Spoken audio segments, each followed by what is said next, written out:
Here's what the list says. 2 Timothy chapter 3 says this. In the last days, understand this, there will come times of difficulty. People will be lovers of self, lovers of money, proud, arrogant, abusive, disobedient to their parents, ungrateful, unholy, heartless, unappeasable, slanderous, without self-control, brutal, not loving good, treacherous, reckless, swollen with conceit, lovers of pleasure rather than lovers of God, having the appearance of godliness, denying its power. Avoid such people. What's really interesting about this list, it mentions lovers or love a lot. Now listen to this. It says lovers of money, lovers of self, right? Not loving God. You see, the root of our sin is that we love something other than God. We love ourself, right? And our culture is saying, oh, you need to love yourself. Oh, love yourself. No, loving yourself is actually in the list of the root of the sins that are going to be in the end times. I don't know if you ever heard this before, but loving yourself is not what we need to do. We need to focus on loving the Lord with all our heart, mind, and soul and strength. Loving ourselves is the root of sin. Following our own desires is the root of all other sins. Did you know in the Satanic Bible, there's a satanic version, there's the satanic scripture, like the book that they focus on.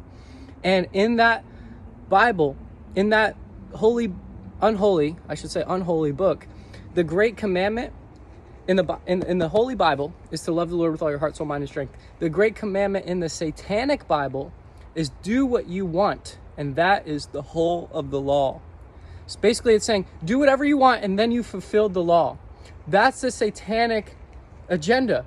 It's not what we think of when we think of Satan, right? We think of like Halloween horror movies, haunted houses, right? Ghosts and goblins. No.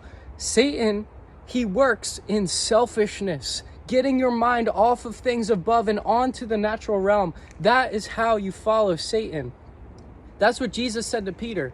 Remember when Jesus said to Peter in Matthew 16, Peter took Jesus aside. When Jesus said he was going to the cross, Peter took him aside and said, Lord, I don't want this to happen to you. You're not going to die.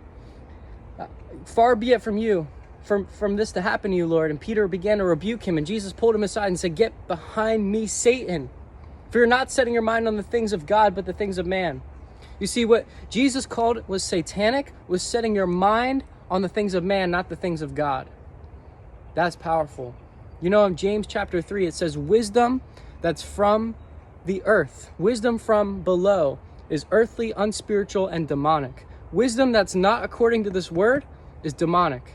Keep yourself from worldly wisdom. Keep yourself from focusing on yourself and focus on loving God.